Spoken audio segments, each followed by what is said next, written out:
உங்கள் யாவரையும் கர்த்தர் ஆசீர்வதித்து பாதுகாத்து நிறுத்துவாராக. ஆமேன். கர்த்தராகிய இயேசு கிறிஸ்து நல்லவர். கர்த்தருடைய பரிசுத்த நாமம் மகிமைப்படுவதாக. அவருடைய கிருபை என்றும் உள்ளது.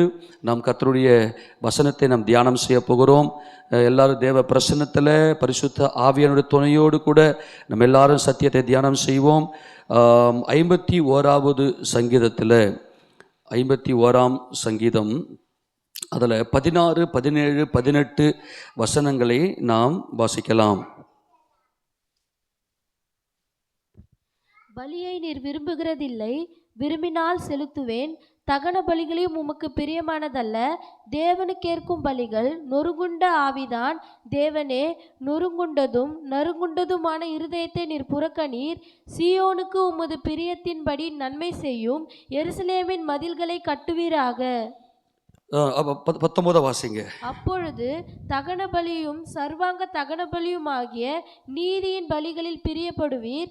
அப்பொழுது உமது பீடத்தின் மேல் காளைகளை பலியிடுவார்கள். கர்த்தருடைய பரிசுத்த நாமம் மகிமைப்படுவதாக. இங்கே தாவீது அவர் பூரணமாக்கப்பட்ட புதிய ஏற்பாட்டு சபையினுடைய வெளிச்சத்தில் அவர் சீயோன் எருசலேம் என்கின்ற அந்த மகிமையை அங்கே வெளிப்படுத்துகிறார். இந்த 51ஆம் சங்கீதம் எந்த சூழ்நிலை எழுதப்பட்டது என்பது நம்ம இந்த டைட்டில் பார்க்கும்போது தெரியும். பத்சேபால் இடத்துல தாவீது பாவம் செய்துவிட்ட பிற்பாடு நாத்தான் தீர்க்கதரிசி வந்து உணர்த்தின போது தான் அவருக்கு அந்த உணர்வே ஏற்பட்டுச்சு. அந்த நேரத்தில் அவர் மனம் உடைந்து தேவனுக்கு தம்மை அர்ப்பணித்து பாடின ஒரு மகிமையான பாடல். அதில் கர்த்தர், ஆண்டவரே, வெள்ளாட்டுக்கடா இளங்காலை இவைகளுடைய ரத்தத்தினாலே எந்த ஒரு பாவமும் போகாது.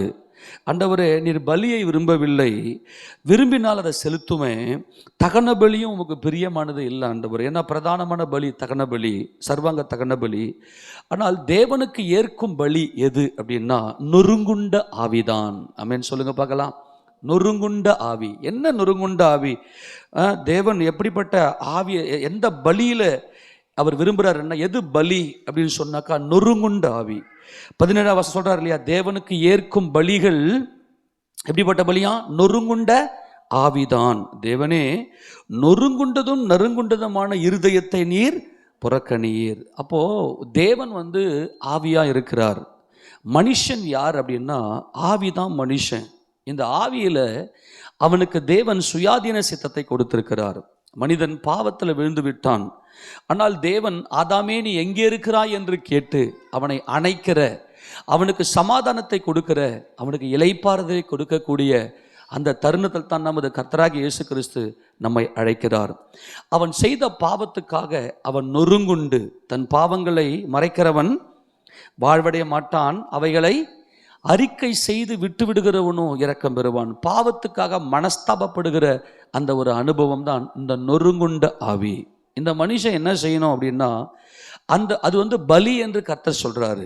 எது பலி? தேவனுக்கு பிரியமான பலி எது அப்படின்னு சொன்னா அந்த நொறுங்குண்ட ஆவி. கர்த்தாவே, இந்த மாம்சத்தில், இந்த மாம்சத்தோடும் இரத்தத்தோடும் இருக்கக்கூடிய இந்த ஒரு உடல்ல நான் செய்த பாவங்கள் எவ்வளவா இருக்குதுன்னு சொல்லி தன் பிழைகளை உணர்கிற இந்த ஒரு அனுபவத்தில் தான் கிறிஸ்துவ ஜீவியமே இருக்கிறது.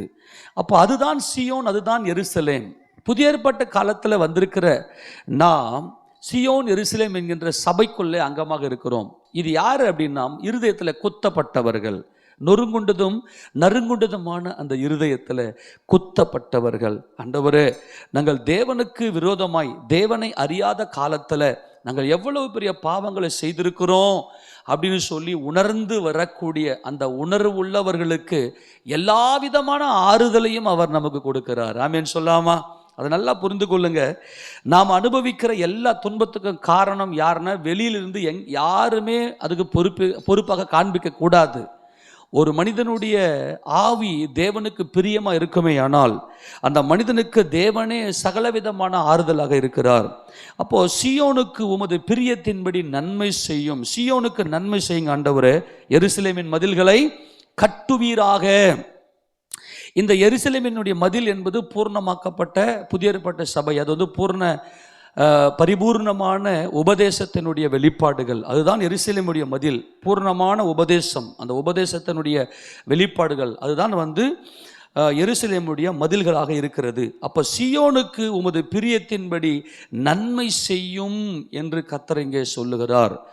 அப்போது இங்கே தாவீது மாம்சத்தில் சரீரத்தில் அவர் பாவம் செய்து விட்டார். சீயோன் எருசலேம் என்பதனுடைய அர்த்தம் என்னன்னா, அந்த இருதயத்துக்குள்ள நீங்காத நித்திய மனமகிழ்ச்சி, நித்திய சமாதானம், நித்திய ஆறுதல். அது யார் எங்கே தான் கிடைக்குது அப்படின்னா, அது சபையில் மட்டும்தான் கிடைக்கிறது. இந்த சபை தான் பூர்ணமாக்கப்பட்ட புதிய ஏற்பாட்டு சபை. இங்கே தான் பரிபூர்ணமான ஆறுதல் கிடைக்கிறது. அந்த ஆறுதல் எப்படி கிடைக்கிறதுனா, எருசலேம் என்பது மனமகிழ்ச்சி, சீயோன் என்பது துதி என்று நாம் பார்த்தோம். எருசலேம் என்பது என்னது? மனமகிழ்ச்சி. அங்கே என்ன மனமகிழ்ச்சின்னா, எருசலேமில் தான் நமது கர்த்தர் நமக்காக என்ன ஆகணும்? பலியாகணும். நாம் தேவனுக்கு எதிராக, நாம் தேவனுக்கு சத்துருக்களாக இருக்கையில், தேவனுக்கு பிரியமான இந்த சரீரத்தில் நாம் அநேக பாவங்களை செய்துவிட்டோம். இப்போ மனம் கசந்து, ஆண்டவரே உங்களுக்கு விரோதமாக நாங்கள் எவ்வளவு பாவம் செய்திருக்கிறோமே, எங்களை மீட்கிறதுக்கு தேவனுடைய குமாரன் வெளிப்பட வேண்டும். தேவனுடைய குமாரன் தேவனுடைய நகரமாகிய எருசலேமில் அவர் எங்களுக்காக பலியாக வேண்டும் என்று சொல்லி அவர்கள் குருத்தோலையை பிடித்து கொண்டு போகிற இந்த அனுபவத்தில் தான் மனமகிழ்ச்சி உண்டாகிறது. எத்தனை பேர் சந்தோஷமா இருக்கிறது? இப்போ தாவீது சந்தோஷத்தை இழந்திருக்கிறார். சந்தோஷத்தை இழந்து விட்டு இருதயத்தில் அவர் குத்தப்பட்டிருக்கிறார். இப்போ 10ஆம் வசனத்தை வாசிக்க பார்க்கலாம். 10ஆம் வசனம் 51:10, தேவனே சுத்த இருதயத்தை என்னிலே சிருஷ்டியும், நிலைவரமான ஆவியை என் உள்ளத்திலே புதுப்பியும், உமது சமூகத்தை விட்டு என்னை தள்ளாமலும் உமது பரிசுத்த ஆவியை என்னிடத்திலிருந்து எடுத்துக்கொள்ளாமலும் இரும். உமது இரட்சணியத்தின் சந்தோஷத்தை திரும்பவும் எனக்கு தந்து, உமது இரட்சணியத்தின் சந்தோஷத்தை திரும்பவும் எனக்கு தந்து, உற்சாகமான ஆவியை என்னை தாங்கும்படி செய்யும். ஆமா, இந்த உற்சாக ஆவி, நம்முடைய ஆவியில சோர்வு அடிக்கடி ஏற்பட்டுரும். இந்த உற்சாகமான ஆவி நமக்குள்ள வரணும். அவருடைய பரிசுத்த ஆவியானவர் நமக்குள்ள அவர் வாசம் பண்ண வேண்டும். உமது இரட்சணியத்தின் சந்தோஷம், பரிசுத்த ஆவியானவர் எப்பொழுது நம்முடைய இருதயத்துக்குள்ள வாசம் பண்ணி நம்மளை நடத்துவார் அப்படின்னா, இரட்சணியத்தின் சந்தோஷம். என் கர்த்தர் எனக்காக அவர் மாம்சத்தில் வெளிப்பட்டு அவர் எருசலேமில் அவர் மரிப்பார். அதாவது வேதவசனம் தெளிவாக சொல்றது இல்லையா, நம்முடைய மீறுதலின் நிமித்தம் அவர் காயப்பட்டு, நம்முடைய அக்கிரமங்களின் நிமித்தம் அவர் நொறுக்கப்பட்டார், நமக்கு சமாதானத்தை உண்டு பண்ணும் ஆக்கினை. அந்த சமாதானம் என்பது எருசலேம். எருசலேம் என்று சொன்னால் டீச்சிங் ஆஃப் பீஸ், சமாதானத்தினுடைய போதகம் என்று அர்த்தம். சமாதானத்துடைய போதகம் என்று சொன்னால் நதியை போல பாய்ந்து ஓடுகிற அனுபவம். சமாதானம் நதியை போல பாய்ந்து ஓடுகிற அனுபவம். டீச்சிங் ஆஃப் பீஸ், அதுதான் எருசலேம். யாரா ஷாலோம் என்கின்ற அந்த 2 பதம் தான். இப்போ நம்ம சபையில் இருக்கக்கூடிய நம்ம அத்தனை பேருமே உற்சாகமான ஆவியில் இருக்க வேண்டும். எத்தனை பேர் சந்தோஷமா இருக்குது? இரட்சணியத்தின் சந்தோஷத்தில் நாம் நிரம்பி இருக்க வேண்டும். நீங்கள் நிறைய காரணங்கள் சொல்லுவீங்க, நாங்கள் இவ்வளோ பிரச்சனை இருக்கிறோம் பிரதர், இவ்வளோ பிரச்சனை எல்லாம் இருக்குது. அந்த பிரச்சனைக்கு காரணம் நான் தான் என்ற உணர்வு தான் சீயோன் எருசலேம். ஆமென் சொல்லாமா? நல்லா புரிந்து கொள்ளுங்க. நம்முடைய சந்தோஷத்தை நாம தான் குலைக்க முடியும். நம்முடைய மனம் எந்த இடத்துல இருந்தாலும் அந்த சந்தோஷத்தில் நிரப்பப்பட்டிருக்க வேண்டும். அதுதான் பூர்ணமாக்கப்பட்ட புதிய ஏற்பட்ட சபை. இன்றைக்கு நிறைய பேர் மன அழுத்தத்துக்குள்ள தேவையில்லாத காரணத்துக்கு போறாங்க. அதுக்கு என்ன காரணம்னா, இரட்சணியத்தின் சந்தோஷம். இந்த இரட்சணியத்தின் சந்தோஷம் என்பது கர்த்தர் சீயோன் மேல் அவர் பிரியம் வைத்து அவர் எருசலேமின் மதில்களை அவர் கட்டுகிறார். எல்லா விதமான வெளிப்பாடுகளையும் நமக்கு கொடுத்து தேவ ரகசியத்தை பெற்றுக்கொண்டு நம் தேவ அன்புலே பூர்ணப்படும்படியாக இந்த இரட்சணியத்தின் சந்தோஷத்தை தேவன் நமக்கு என்ன பண்றாருன்னா திரும்ப கொடுக்கிறார். நம்ம ஆண்டுகிட்ட கேட்கணும் போயிட்டு, ஆண்டவரே நான் சந்தோஷத்தை இழந்துட்டு இருக்கிறேன், இந்த இரட்சணியத்தின் சந்தோஷம் ஆகிய கிறிஸ்து இயேசு எனக்காக சிலுவையில் அவர் எருசலேமிலே மரிக்க வேண்டும் என்கின்ற வெளிச்சம், ஒரே ஒரு பார்வை. இதுதான் தேவன் உலகத் தோற்றத்துக்கு முன்பதாகவே அவர் தீர்மானித்த மீட்பின் திட்டம். நம்ம அனுபவிக்கிற எல்லா துன்பத்துக்கும் காரணம் எங்கே வருது அப்படின்னா, கிறிஸ்துவின் சிலுவையோடு கூட நாம் ஒப்புரவாக வேண்டும். சிலுவையினோடு கூட ஒப்புரவாகி, ஆண்டவரே நான் ஒன்றுமில்லை, மகிமையெல்லாம் என்றென்றைக்கும் யாருக்குரியது? தேவனுக்கு உரியது அதில் தான் வந்து இரட்சண்யத்தின் சந்தோஷம் நமக்கு உள்ள வரும். ஏன்னா அவர் தான் சர்வ வல்லவர், அவர் தான் சர்வத்தையும் சிருஷ்டித்தவர். மகிமையெல்லாம் யாருக்குரியது? தேவனுக்கு உரியது. அப்போ நான் வந்து ஒரு சில நாட்களில் ஆண்டவரே இந்த மாம்சத்தில் உம்மை அறியாத காலத்தில் நான் என்ன செய்துட்டேன்னா இந்த சரீரத்தில் நான் பாவம் செய்தேன். அதுக்கு காரணம் என்னவென்று சொன்னால் தேவனுடைய குமாரனை நான் மறுதலித்தேன். நல்லா கவனிங்க, இயேசு கிறிஸ்து மட்டும்தான் வழியும் சத்தியமும் ஜீவனுமா இருக்கிறார். அப்போ எருசலேமில் கிறிஸ்து இயேசு எனக்காக மரிக்க வேண்டும் என்கின்ற அந்த ஒரு உறுதி. எத்தனை பேர் விசுவாசிக்கிற இயேசு கிறிஸ்து தேவனுடைய குமாரன் என்று? எல்லாரும் ஆமென் சொல்லாமா? அவர் வந்து தான் என்ன செய்ய முடியும்னா நமக்காக சிலுவையில் மரிக்க முடியும். அப்போ எனக்காக ஒருத்தர் மரித்தவர் இருக்கிறாரையா அப்படின்ற அந்த சந்தோஷத்தில் நாம் இருக்கும்போது நம்ம எது வந்து துக்கப்படுத்தும்? எனக்காக என் இயேசு கிறிஸ்து. தவறுங்க, நல்லா கவனிங்க, நீதிமானுக்கு அல்ல சபை. யார் நீதிமான் என்றால் பாவத்தை உணர்ந்தவன். பாவத்தை உணர்ந்து என் கர்த்தர் எனக்காக சிலுவையில் ஜெயம் எடுத்திருக்கிறார், எனக்காக என் கிறிஸ்து மரித்திருக்கிறார், நான் சரீரத்தில் பாவம் செய்தவன் தான். அதை உணர்ந்துட்டீங்கன்னாவே உங்கள் மனசுக்குள்ள ஒரு துக்கமும் உங்களை தொட முடியாது. எத்தனை பேர் சொல்கிறது புரியுது? நல்லா கவனிங்க, இன்னைக்கு என்னுடைய மனம் பாதிக்கப்படுறதுக்கு என்ன காரணம் அப்படின்னா நான் சரீரத்தில் நான் செய்த பாவம். அப்போ ஏதோ ஒரு சூழ்நிலையில் உங்கள் இருதயத்துக்குள்ள சந்தோஷம் குலையும் போது, சந்தோஷம் உங்களை விட்டு எடுபடும் போது அப்படியே உட்கார்ந்து ஆண்டவரே என்கிட்ட எவ்வளவு பாவம் இருக்குது ஏசப்பா, ஆனால் நீங்கள் எனக்காக சிலுவையில் இந்த உலகத்தை ஆண்டவரே இந்த பகையை நீங்கள் சிலுவையில் கொன்றீங்க ஆண்டவரே, மகிமையெல்லாம் என் தேவனுக்கு சொந்தமானதுன்னு சொல்லி உங்களுடைய பாவங்களை நீங்கள் உணரும் போது அந்த இரட்சண்யத்தின் சந்தோஷத்தை தேவன் திரும்பவும் நமக்கு கொடுத்து நம்ம என்றென்றைக்கும் பூர்ணப்படுத்துகிற தேவனாய் இருக்கிறார். நம்முடைய இருதயத்தில் நிலைவரமான ஆவியை வைக்கிறார். அதே போல பரிசுத்த ஆவியானவரை நமக்குள்ளே அவர் புதுப்பிக்கிறார். அங்கே சொல்றார், தேவனே சுத்த இருதயத்தை என்னில் சிருஷ்டியும் நிலைவரமான ஆவியை என் உள்ளத்தில் என்ன பண்ணுங்க, புதுப்பிங்க. இந்த ஆவி வந்து மனசாட்சியில் நம்ம இங்கே சூடுண்டு போயிருப்போம். மனசாட்சியில் எங்கேயோ ஒரு இடத்துல சூடுண்டு போன இடத்துல தான் வந்து நமக்குள்ள என்ன எல்லா விதமான துக்கங்களும் துயரங்களும் நம்முடைய இருதயத்துக்குள்ள வந்து அது சிதைக்க ஆரம்பிக்கிறது. அப்போ கிறிஸ்து இயேசு இரட்சண்யத்தின் சந்தோஷம். சந்தோஷம் எங்க? எருசலேமில். எல்லாம் வாய் தந்து சொல்லுங்க, சந்தோஷம் எங்க? எருசலேமில். அதுதான் வந்து சிமியோன் கர்த்தராகிய இயேசு கிறிஸ்துவை அங்கே தேவனுக்கென்று ஒப்பு கொடுக்க வரும்போது அன்னை மரியாளும் யோசேப்பு வரும்போது அந்த குழந்தையை அந்த பாலகனை தம்முடைய கையில் வாங்கி கொண்டு உமது இரட்சண்யத்தின் சந்தோஷத்தை என் கண்கள் கண்டதே, உம்முடைய இரட்சண்யத்தை என் கண்கள் கண்டதே என்று சொல்லி அவர் கர்த்தராகிய இயேசு கிறிஸ்துவை அங்கே துதிக்கிறார். அந்த வசந்த வாசியை பார்க்கலாம். லூக்கா சுவிசேஷத்தின் புத்தகத்தில், லூக்கா சுவிசேஷ புத்தகம் 2வது அதிகாரத்தில் அந்த குழந்தையை தன்னுடைய கையில் வாங்கி கொண்டு அவர் சொல்லுவார். 28வது வசனம் 25வது வசனம் வாசிக்க பார்க்கலாம். அப்பொழுது சிமியோன் என்னும் பேர் கொண்ட ஒரு மனுஷன் எருசலேமில் இருந்தான். அவன் நீதியும் தேவ பக்தியும் உள்ளவனாயும் இஸ்ரவேலின் ஆறுதல் வர காத்திருந்தவனாயும் இருந்தான். அவன் மேல் பரிசுத்த ஆவி இருந்தார். அந்த நேரத்தில் இவங்க என்ன பண்றாங்க, அந்த குழந்தை எடுத்து உள்ள போகும்போது வாசிங்க பார்க்கலாம். இல்ல நமக்கு டைம் இல்லை. 32வது வசனத்தை வாசிங்க. வந்து 32வது வசனத்தை வாசிக்க பார்க்கலாம். உம்முடைய இரட்சண்யத்தை என் கண்கள் கண்டது. உம்முடைய இரட்சண்யத்தை என் கண்கள் கண்டது. நல்லா கவனிங்க.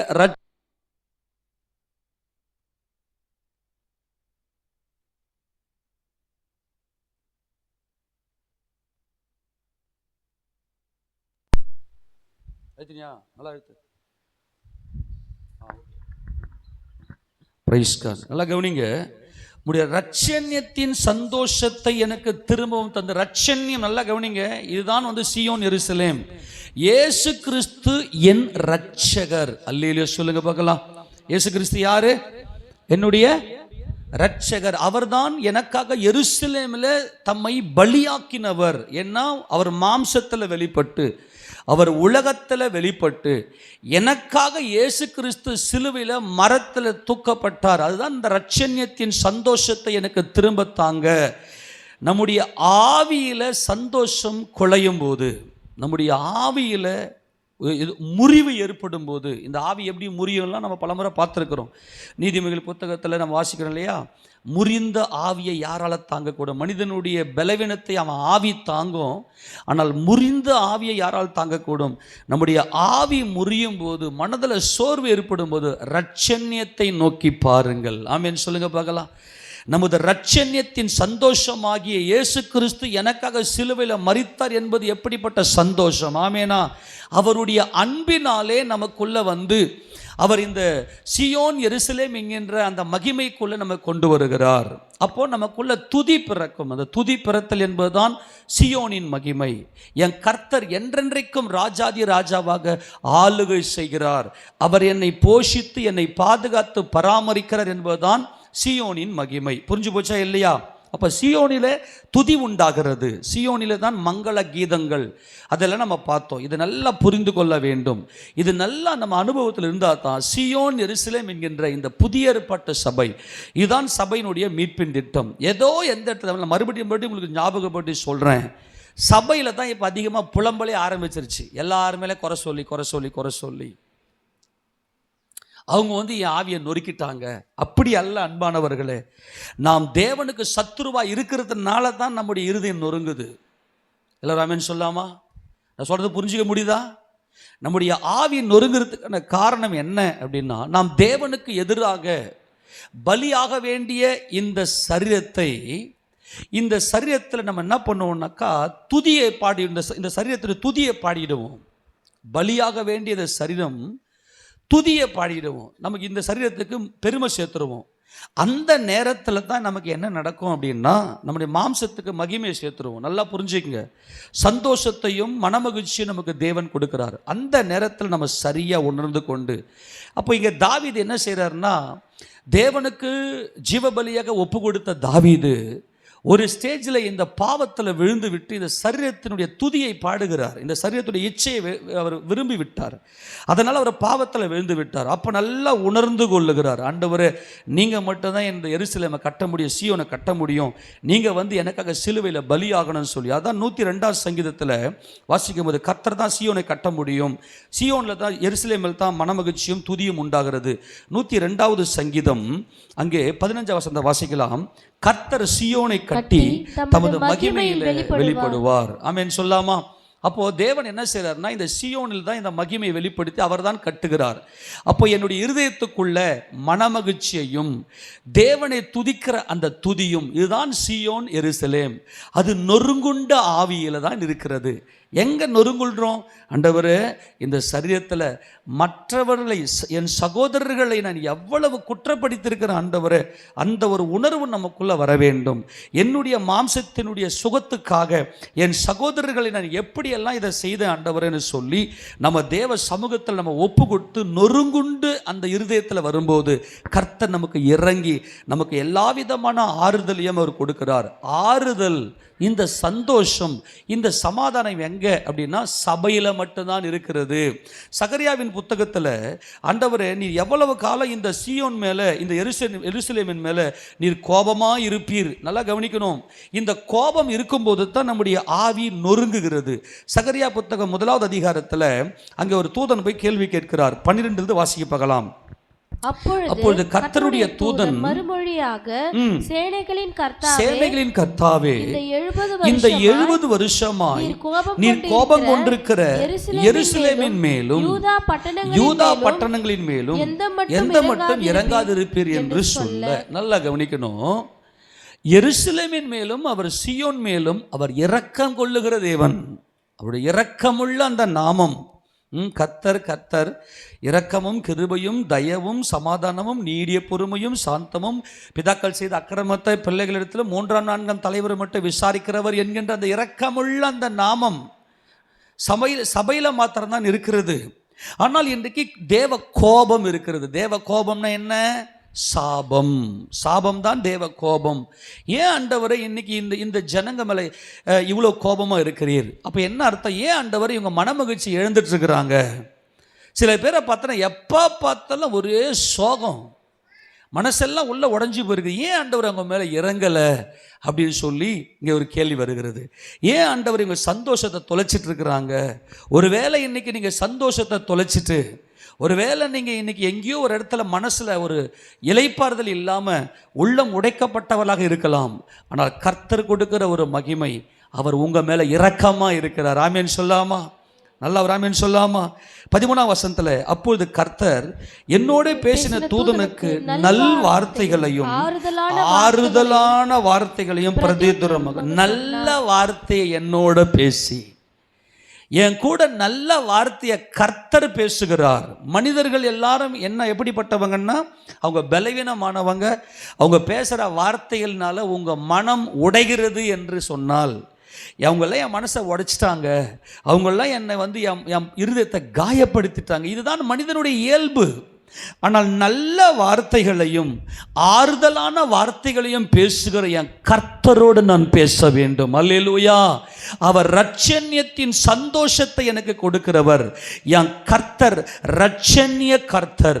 என் கர்த்தர் எருசலேமில், அவர் சீயோனிலே எனக்காக சிலுவையில் மரித்தவர் என்பதில் தான் சந்தோஷம் அடங்கி இருக்கிறது. எத்தனை பேருக்கு சந்தோஷமா இருக்கிறது?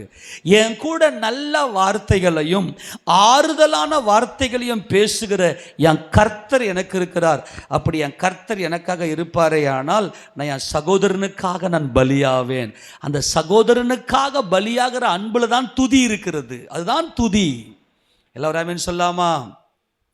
அதுதான் தேவனுக்கு மகிமை. சகோதர சிநேகம்.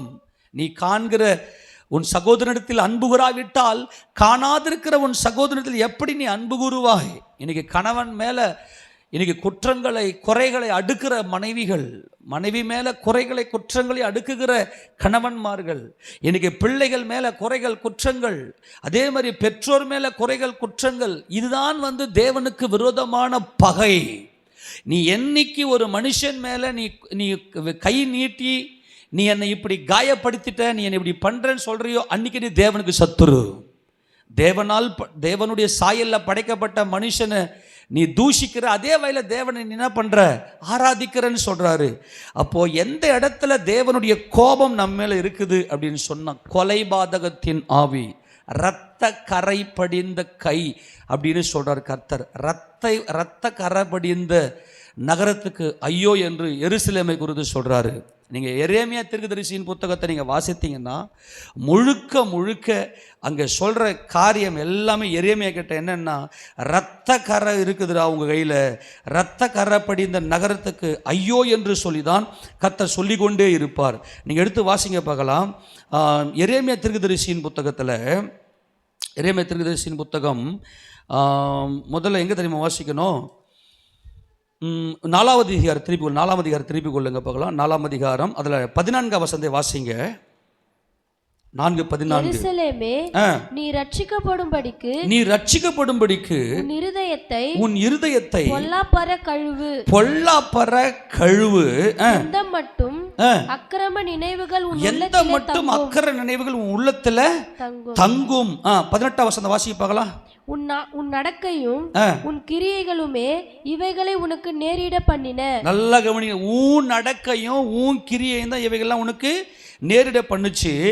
இது இத்தனை கசப்பா இருந்து உன் இருதயம் மட்டும் எட்டுகிறதுக்கு காரணம் உன் பொல்லாப்பு தானே என்று சொல்லி அங்க கர்த்தர் சொல்றாரு. நீ என்ன பண்றன்னா, மற்றவர்களை நீ என்ன பண்ற? நீ காரணம் காட்டுற. நல்லா கவனிங்க. அப்படி நீ மற்றவங்களை கையை நீட்டும் போதே தேவ சாயலில் படைக்கப்பட்ட மனுஷனை நீ கொலை செய்கிறாய். அது கொலைபாதகத்தின் ஆவி. இரத்த கரியப்படைந்த நகரமே உனக்கு ஐயோ என்று சொல்லி தொடர்ந்து நீங்கள் எரேமியா புத்தகத்தை நீங்கள் வாசித்தீங்கன்னாக்கா இதை சொல்லிக்கினே வருவார். ஊன் நடக்கையும் ஊன் கிரியை தான் உனக்கு எல்லா விதமான பிரச்சனைகளையும் நேரிட பண்ணினது என்று சொல்லி இங்கே கர்த்தர் சொல்லுகிறார். ஆக நம்ம இங்கே இன்னைக்கு என்ன செய்யணும் அப்படின்னாக்கா, அந்த இரட்சண்யத்தின் சந்தோஷத்தை நம்ம நிலைத்திருக்க பண்ணணும்னா, யான் கிறிஸ்து எனக்காக சிலுவையிலே பலியானவர் என்கின்ற அதை நோக்கி பார்க்கணும். ஆண்டவரே, என்கிட்ட வந்து எந்த ஒரு நன்மையும் இல்லை, தீமை மட்டும்தான் என்கிட்ட இருக்குது, ஆனால் நீங்கள் மட்டும்தான் எனக்கு ரட்சணிய சந்தோஷமாக இருக்கிறீங்கன்னு சொல்லி கர்த்தரோடு கூட நல்ல ஒரு ஐக்கியத்தில் இருந்தால் மட்டும்தான் நாம் என்ன செய்ய முடியும்னா இந்த சந்தோஷத்தை நிலைத்திருக்க செய்ய முடியும். எல்லாரும் ஆமென் சொல்லாமா? ஆக இந்த சீயோன் எருசலேமின் மேலே கர்த்தர் வைராக்கியம் கொண்டிருக்கிறார். இப்போ வாசிப்பாக்கலாம் சகரியா 1ஆம் அதிகாரத்தில் 13-14. இப்போ வாசிப்பாக்கலாம் சகரியா 1:13-14. அப்பொழுது கர்த்தர் என்னோடனே பேசின தூதனுக்கு நல்வார்த்தைகளையும் ஆறுதலான வார்த்தைகளையும் பிரதியுத்தரமாக சொன்னார். அப்பொழுது என்னுடனே பேசின தூதன் என்னை நோக்கி, சேனைகளின் கர்த்தர் உரைக்கிறது என்னவென்றால் நான் எருசலேமுக்காகவும் சீயோனுக்காகவும் மகா வைராக்கியம் கொண்டிருக்கிறேன். எருசலேம்னா என்ன? சந்தோஷம். சொல்லுங்க, எருசலேம் என்ன? சந்தோஷம். சீயோன்னா என்ன? துதி. அப்போ நம்முடைய இருதயத்துக்குள்ள மனமகிழ்ச்சியையும் இந்த துதியையும் பிறக்க செய்வதற்காக நம் தேவன் நம்ம மேல வைராக்கியம் உடையவராக இருக்கிறார். ஒருவேளை இன்னைக்கு உங்க வாழ்க்கையில சந்தோஷத்தை இழந்து தேவனை துதிக்கிற அந்த துதியை எழுந்து, அந்த துதியில் தான் தேவனுடைய பிள்ளை என்கின்ற அடையாளம் இருக்கிறது. ஆனால் கர்த்தர் சொல்றாரு, உன் மேல நான் வைராக்கியமா இருக்கிறேன், உனக்கு நான் சந்தோஷத்தை திரும்பவும் தருவேன். அல்லேலூயா. உனக்குள்ள அந்த சந்தோஷம் நிலைத்திருக்கும். அந்த சந்தோஷத்தை எடுத்து போட ஒரு மனுஷனாலும் கூடாது என்று சொல்லிதான் கர்த்தர் நமக்கு சொல்லுகிறார். அப்போ இந்த எருசலேம் சீயோன் என்கின்ற இந்த மகிமைக்குள்ள நாம் வெளிப்பட வேண்டுமே ஆனால் தேவன் இந்த எருசலேமை எப்படி தெரிந்து கொண்டார் என்கின்ற இந்த 4 காரியத்தை நாம் பார்க்க போகிறோம். இந்த 4 காரியத்தில் நம்ம தேவனுடைய பிள்ளைகளாக இருக்கும்போது 4 எருசலேம், இந்த எருசலேமில் தான் மனமகிழ்ச்சி சந்தோஷம் இருக்கிறது. முதலாவது எருசலேம் எப்படிப்பட்ட எருசலேம்? அவர் வைராக்கியம் கொண்டு அவர் கட்டுகிறார். நம்மை அந்த சந்தோஷத்தினாலும் துதியினாலும் எப்படி அவர் கட்டுகிறார் என்றால், கலாத்தியருக்கு நிருபத்தில் 4ஆவது அதிகாரத்தில் முதலாவது எருசலேம் எப்படிப்பட்ட எருசலேம் என்றால் 26வது வசனத்தை வாசிக்கலாம். கலாத்தியர் 4ஆம் அதிகாரம் 26வது வசனம். வேகமா வாசி. கலாத்தியர் 4:24. மேலான எருசலேமோ 26. மேலான எருசலேமோ. இதுதான் ஃபர்ஸ்ட் என்ன எருசலேம்னா மேலான எருசலேம். என்ன எருசலேம்? மேலான எருசலேம். நமது கர்த்தராகிய இயேசு கிறிஸ்து பகையை சிலுவையினால் கொன்று, இந்த மாம்சத்தை சிலுவையில் கொன்று, இந்த பூமிக்குரிய எருசலேம் அல்ல. நல்லா கவனிக்கணும். இந்த மண்ணில் இருக்கக்கூடிய இப்போ இஸ்ரேல் தேசத்தில் இருக்கக்கூடிய அந்த எருசலேம் அல்ல நம்முடைய எருசலேம். இது மேலான எருசலேம். முதல் எருசலேம் எப்படிப்பட்ட எருசலேம் என்று சொன்னால் மேலான எருசலேம். நம்முடைய கண்களை தேவனுக்கு நேராக ஏறெடுத்து சர்வ வல்லமையுள்ள பிதாவாகிய தேவனை நோக்கி பார்க்கிற அனுபவத்தில் நாம் வர வேண்டும். இந்த அனுபவத்தில் நிலைத்திருப்போமே ஆனால் நம்முடைய சந்தோஷத்தை எந்த ஒரு மனுஷனும் எடுத்து போட முடியாது. இந்த மேலான எருசலேம் எப்படிப்பட்டதுன்னா சுயாதீனம் உள்ளவள். சுயாதீனத்தை நாம் தரித்து கொள்ளுகிறோம். அவளே நம்ம எல்லாருக்கும் தாயானவள். இப்போ நல்லா கவனிங்க. இப்போ தேவன் நம்ம மாம்சத்தில் இருக்கிறதுனால மாம்சத்தின்படியே இந்த உலகத்தில் ஒரு ராஜ்யத்தை, ஒரு ஸ்ட்ரக்சரை ஏற்படுத்தி கொடுத்து நம்மை அவர் ஆசீர்வதிக்கிறார். நம்ம ஆட்கள் என்ன பண்ணிட்டாங்கன்னா இந்த பூமிக்குரிய இந்த எருசலேமில் நாங்கள் மாம்சத்தோடும் இரத்தத்தோடும் ஆட்சி செய்ய வேண்டும் என்கின்ற எண்ணத்தில் இவங்க என்ன பண்ணிட்டாங்கன்னா விழுந்து போயிட்டாங்க. இதை கர்த்தர் என்ன பண்ணுறாரு, நல்லா விளக்கப்படுத்துகிறாரு. இப்போ ஆபிரகாமுக்கு 2 குமாரர் இருந்தாங்க. ஒருத்தர் மாம்சத்தின்படி பிறந்தவர், ஒருத்தர் ஆவியின்படி பிறந்தவர். மாம்சத்தின்படி பிறந்தவன் அடிமையானவனத்தில் பிறந்தவன், சுயாதீனம் உள்ள, அதாவது ஆவியின்படி பிறந்தவன், வாக்குத்தத்தத்தின்படி பிறந்தவன். அவள் சுயாதீனத்தின்படி பிறந்தான். ஈசாக்கு சுயாதீனப்படி பிறந்தான். அதனால தேவன் என்ன சொல்றாரு, அடிமையானவளையும் அவளுடைய பிள்ளையும் நீ தள்ளிடு, சுயாதீனம் உள்ளவள் தான் ஆளுகை செய்வதற்காக அழைக்கப்பட்டவர்கள் என்று சொல்லி அங்கே கர்த்தர் அங்கே ஒரு பெரிய விளக்கத்தை கொடுக்கிறார். எல்லாம் கையை ஊத்துறாமன்னு சொல்லாமா? நல்லா கவனிங்க. முதல்ல இந்த மாம்சத்தை மேற்கொள்ளக்கூடியவர்களாக நாம் இருக்க வேண்டும். நம்முடைய சந்தோஷம் சீயோன் எருசலேம் என்கின்ற அந்த மனமகிழ்ச்சிக்குள்ள நம்ம வர வேண்டுமே ஆனால் ஃபர்ஸ்ட் என்ன எருசலேம்? மேலான எருசலேம். எல்லாரும் சொல்லுங்க பார்க்கலாம். என்ன எருசலேம் இது? முதல் எருசலேம் என்ன எருசலேம்? மேலான எருசலேம். இந்த மேலான எருசலேமுக்கு என்ன ராஜ்யத்தை கர்த்தர் கொடுக்கிறார்? சுயாதீன ராஜ்யத்தை கொடுக்க. சுயாதீனம் உள்ளவள் சொல்றாரா? மறுபடியும் 26 வசனம். மேலான எருசலேமோ சுயாதீனம் சுயாதீனம் உள்ளவள், அவளே அவளே நம் எல்லாருக்கும் தாயானவள். சரி, எல்லாம் வாய்த்தன்னு சொல்லுங்க போலாம். ஃபர்ஸ்ட் எருசலேம் என்ன எருசலேம்? வாலிப பிள்ளைகளை இப்ப கேள்வி கேட்க போறேன். ஃபர்ஸ்ட் எருசலேம் என்ன எருசலேம்? மேலான எருசலேம். இந்த மேலான எருசலேமை தேவன் எதற்காக தெரிந்து கொள்ளுகிறார்? சுயாதீன ராஜ்யம், சுயாதீன ராஜ்யத்திற்கு நம்ம சுதந்திரித்துக் கொள்ள போகிறோம். இந்த மேலான எருசலேம் எப்படிப்பட்ட, இந்த மேலான எருசலேமுக்கு இருக்கக்கூடிய சுபாவம் என்ன, நம்முடைய சுபாவம் என்னன்னு பார்க்க போறோம். இப்போ மறுபடியும் சொல்லுங்க பார்க்கலாம். முதல் எருசலேம் என்ன எருசலேம்? மேலான எருசலேம். இந்த மேலான எருசலேம் இந்த மேலான எருசலேம் என்ன செய்ய, எதை சுதந்திரித்துக் கொள்ள போகிறது? சுயாதீன ராஜ்யம். சுயாதீன ராஜ்யம். நாம் ராஜ்யத்தை சுதந்திரித்துக் கொள்ள தேவன் நமக்கு அதிகாரத்தை கொடுத்திருக்கிறார். சரி, இந்த மேலான எருசலேமுக்கு உள்ள இருக்கக்கூடிய சுபாவம் என்ன அப்படின்னா, இங்க வேத வசனம் என்ன சொல்லுது அப்படின்னு நம்ம பார்க்க போறோம். அதுக்கு என்ன வாசிக்கணும்னா 21 நம்ம வாசிக்கணும். வாசிக்க பார்க்கலாம். நியாயப்பிரமாணத்துக்கு கீழ்ப்பட்டிருக்கிற விரும்புகிற நீங்கள் நியாயப்பிரமாணம் சொல்லுகிறதை கேட்கவில்லையா? இதை எனக்கு சொல்லுங்கள். ஆபிரகாமுக்கு 2 குமாரர் இருந்தார்கள் என்று எழுதியிருக்கிறது. ஒருவன் அடிமையானவளிடத்தில் பிறந்தவன், ஒருவன் சுயாதீனம் உள்ளவளிடத்தில் பிறந்தவன். அடிமையானவளிடத்தில் பிறந்தவன் மாம்சத்தின்படி பிறந்தான், சுயாதீனம் உள்ளவனிடத்தில் பிறந்தவன் வாக்குத்தத்தின்படி பிறந்தான். நல்லா கவனிங்க. ஆபிரகாம் என்கின்ற ஒரு மனிதனை தேவன் அழைத்தார். இந்த ஆபிரகாமுக்கு 2 மனைவிகள் வந்து விட்டது. சாராள் சுயாதீனம் உள்ளவள். சாராள் தான் சட்டதிட்டத்தின்படி திருமணம் செய்யப்பட்டவள். ஆனால் ஆகார் என்பவள் அடிமை நாணயத்தில் பிறந்தவள். இப்போ நல்லா கவனிங்க, தொடர்ந்து வாசிக்க பார்க்கலாம். இப்போ 2 பிள்ளைங்க ஆபிரகாமுக்கு பிறக்கிறாங்க. அடிமையாளத்தில் பிறந்தவன் மாம்சத்தின்படி பிறந்தான். உண்மையா இல்லையா? ஆனால் சாராள் இடத்துல சுயாதீனம் உள்ளவற்றில் பிறந்தவன் வாக்குத்தத்தத்தின்படி பிறந்தான். தேவன் ஆபிரகாமுக்கு வாக்குத்தத்தங்களை கொடுத்து அந்த வாக்குத்தத்தங்களின்படியே பிறந்த 100 வயசுல மாம்சம், ஆபிரகாமுடைய சரீரம் செத்து போனது, சாராளுடைய கர்ப்பமும் செத்து போனது என்பதை உணராமல் இவர் என்ன செய்கிறார் என்றால் 100 வயதுல அவர் பிள்ளையை பெற்றெடுக்கிறார். இது தேவன் கொடுத்த பிள்ளையா, மாம்சத்தில் பிறந்த பிள்ளையா?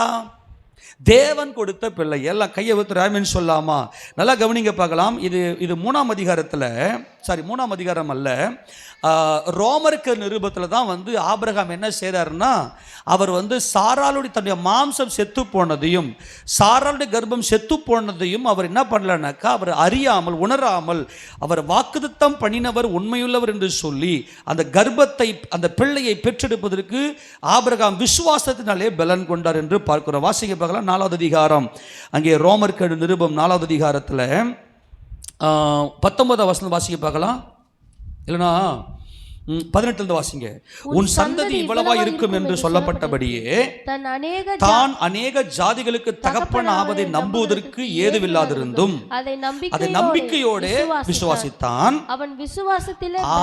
அவன் விசுவாசத்தில் என்ன இல்ல, பலவீனமா இருக்கவில்லை. அவன் ஏறக்குறைய 100 வயதுள்ள இருக்கும்போது தன் சரீரம் செத்து போனதையும் சாராளுடைய கர்ப்பம் செத்து போனதையும் என்ன. இப்ப இந்த இடத்துல மேலான எருசலேம் என்பது ஆவியில, வாக்குத்தத்தத்தில, தேவனுடைய சித்தத்துல பிறந்த பிள்ளை. எல்லாரும் சொல்லாமா? ஆனால் ஆபிரகாமுக்கும் ஆகாருக்கும் பிறந்தது மாம்சத்தின்படி பிறந்த பிள்ளை. எப்படி? இதுக்கு மேல குழந்தை பிறக்கணும் தெரியல, அதனால என் அடிமை பெண்ணை நான் உனக்கு தரேன், நீ இவளிடத்தில் பிரவேசித்து இவளுக்கு பிள்ளையை பெற்றெடுத்து என்னுடைய மடியினை நிரப்பும் என்று சொல்லி அங்கே மாம்சத்தின்படி, மனிதர்களுடைய திட்டத்தின்படி பிறந்த பிள்ளை இந்த இஸ்மவேல்.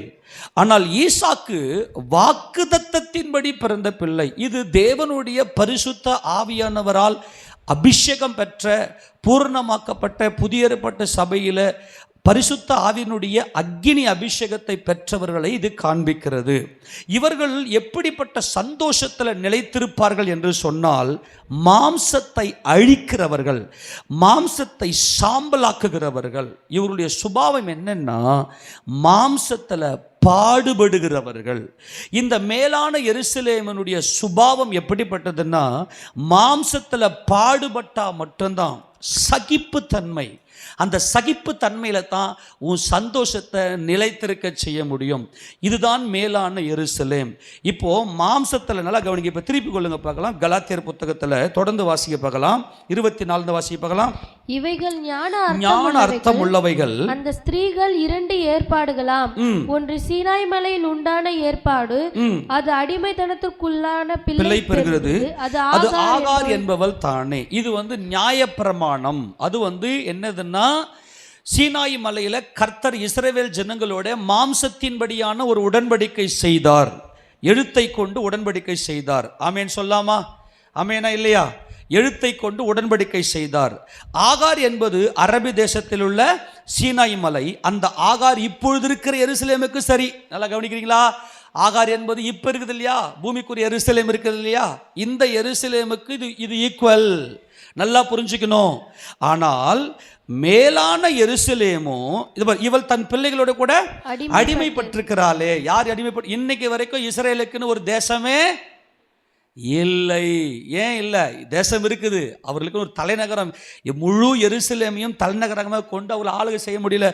இன்னைக்கு வரைக்கும் அந்த டெம்பிள் மவுண்ட்ல, தேவனுடைய ஆலயம் இருந்த அந்த டெம்பிள் மவுண்ட்ல வாக்ஃப் என்கின்ற இஸ்லாமிய இயக்கம் என்ன பண்ணுறது, அந்த டாம் ஆஃப் ராக், அந்த அல் அக்ஸா மசூதியை கட்டி வைத்து விட்டு அவர்கள் என்ன பண்ணுறாங்கன்னா, போராடி கொண்டிருக்கிற புறஜாதிகளும் அதில் பங்கெடுத்து உட்கார்ந்து கொண்டிருக்கிறார்கள். அப்போ இன்னைக்கு வரைக்கும் இந்த எருசலேம் என்ன பண்ணுது அப்படின்னா, அடிமைப்பட்டிருக்கிறது.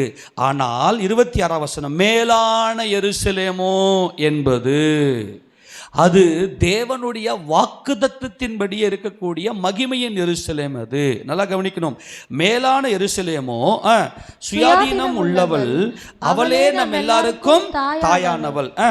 அந்தபடி பிள்ளை பெறாத மலடியே மகிழ்ந்திரு, கர்ப்பவேதனை படாதவளே களிப்பா எழும்பி ஆர்ப்பரி. புருஷன் உள்ளவனை பார்க்கிலும் அநாத ஸ்திரீக்கு அநேக பிள்ளைகள் உண்டு என்று எழுதியிருக்கிறது. சகோதரரே, நாம் ஈசாக்கை போல வாக்குத்தத்த பிள்ளைகளா இருக்கிறோம். விரும்புகிறவனாலும் அல்ல, ஓடுகிறவனாலும் அல்ல, இறங்குகிற தேவனாலயாம். அப்ப தேவனே இறங்கி வாக்குத்தத்தத்தின்படியே தேவனுடைய பரிசுத்த ஆவியானவருடைய அபிஷேகத்தை பெற்று இவர்கள் என்ன செய்யறாங்கன்னாக்கா, முழுக்க முழுக்க தேவனை நோக்கி பார்க்கிற மேலான தேவனை மகிமைப்படுத்துகிற சந்தோஷத்தில் நிறைந்தவர்கள் தான் இந்த மேலான எருசலேம் என்கின்ற அனுபவத்தில் இருக்கிறவர்கள். 29 தான் இப்போ சுபாவம் வெளிப்படுது. வாசிக்கப்போல், ஆகிலும் மாம்சத்தின்படி பிறந்தவன் ஆவியின்படி பிறந்தவனை அப்பொழுது துன்பப்படுத்தினது போல இப்பொழுதும். இதுதான் முக்கியம். ஆவியில இருக்கிறவன் மாம்சத்துல எவ்வளவு துன்பம் வந்தாலும் சகிப்பான். இதுதான் கான்செப்ட். உங்க சந்தோஷம் நிலைத்திருப்பதற்கு இந்த சியோன் எருசலேமை கர்த்தர் கட்டுகிறார். எப்படி கர்த்தர் கட்டுறார்னா, ஆவியின்படி பிறந்த ஈசாக்கை மாம்சத்தின்படி பிறந்த இஸ்மவேல் அன்னைக்கு துன்பப்படுத்தினான். அதுபோல இன்னைக்கு மாம்சத்தின்படியா இருக்கக்கூடியவர்கள் எவ்வளவு துன்பப்படுத்தினாலும் அந்த மனசுக்குள்ள அந்த சகிப்பு தன்மையோடு இருப்பாங்க. அந்த சந்தோஷத்தை ஒருபோதும் குலைத்து கொள்ள மாட்டார்கள். எத்தனை பேருக்கு புரிஞ்சுது? இதுதான் மேலான எருசலேம். இதுதான் மேலான எருசலேம். இதுதான் வாக்குத்தத்தத்தின்படியே பெற்றெடுத்த பிள்ளைகள், தேவனுடைய சித்தத்தின்படி சிருஷ்டிக்கப்பட்டவர்கள். இந்த பரிசுத்த ஆவியானவர் புத்திர சுவிகாரத்தின் ஆவியை பெற்றவர்கள். ஸ்பிரிட். இது முழுக்க முழுக்க ஆவிக்குரிய நிலைமை தான் மேலான எருசலேம். மேலான எருசலேம்னா ஆவிக்குரிய நிலை. எல்லாரும் ஆமென் சொல்லுங்க. மேலான எருசலேம் எதை சுதந்திரித்துக் கொள்ளும்? சுயாதீன ராஜ்யத்தை சுதந்திரித்துக் கொள்ளும். எல்லாம் சொல்லுங்க, என்ன ராஜ்யம் சுதந்திரித்துக் கொள்ளும்? சுயாதீன ராஜ்யத்தை சுதந்திரித்துக் கொள்ளும். இந்த மேலான எருசலேமுடைய சுபாவம் என்ன? சகிப்பு தன்மை. மாம்சத்தில் பாடுபடுவதை சகிக்கிறத சகிப்பு தன்மை இருக்கும். புரிஞ்சு போச்சா? அவங்க தங்களுடைய சந்தோஷத்தை குலைக்கவே மாட்டாங்க. ஐயோ எனக்கு இது நடந்துருச்சே, அப்படி அல்ல. ஏன்னா என் மாம்சம் கிறிஸ்துவோட சிலுவையில் ஆணி அடிக்கப்பட்டு விட்டது. எருசலேமில் என் கர்த்தர் மரித்தார், அவரோடு நான் செத்துட்டேன். இந்த மாம்சம் பாடுபட வேண்டும் என்று சொல்லி தங்களுடைய மாம்சத்தை அவங்க என்ன செய்வாங்கன்னாக்கா, உபத்திரவத்துக்கு ஒப்பு கொடுப்பாங்க. நான் அனுபவிக்கிற துன்பத்துக்கு நான் தான் காரணம். பாரு, அன்னைக்கு ஈசாக்கு எதுனா இஸ்மவேல் எதிர்த்து பேசினாரா? நல்லா கவனிங்க. மாம்சம் அடிமையின் பிள்ளை வந்து சுயாதீனம் உள்ளவர்கள் பிறந்த பிள்ளை அங்கே அடிமைப்படுத்துகிறது, அங்கே துன்பப்படுத்துது. அந்த துன்பத்தை இந்த சுயாதீனம் உள்ள பிள்ளை எதிர்க்கவில்லை, அந்த சுயாதீனம் உள்ள பிள்ளை சகித்தது. நம்முடைய சந்தோஷத்தை எப்போ நம்ம குலைக்கிறோம் அப்படின்னா, நாம் சந்தோஷத்தை இந்த துன்பத்தை பொறுத்து கொள்ள முடியாமல் மற்றவங்க மேலே அந்த குற்றப்படுத்துகிறோம் பாருங்க, அப்போ தான் நம்முடைய சந்தோஷத்தை குலைக்கிறோம். ஆக இங்கே 2 டிஃப்ரெண்ட் வருகிறது. இன்றைக்கும் பார்த்தீங்கன்னா மாம்சத்தோடும் இரத்தத்தோடும் இருக்கக்கூடிய இந்த யூதர்கள், இஸ்ரவேலர்கள் என்ன பண்ணுறாங்கன்னா, இந்த பூமியிலேயே நாங்கள் முழு உலகத்தையும் ஆளுகை செய்ய போகிறோம் அப்படின்னு நினச்சின்னு உட்கார்றாங்க.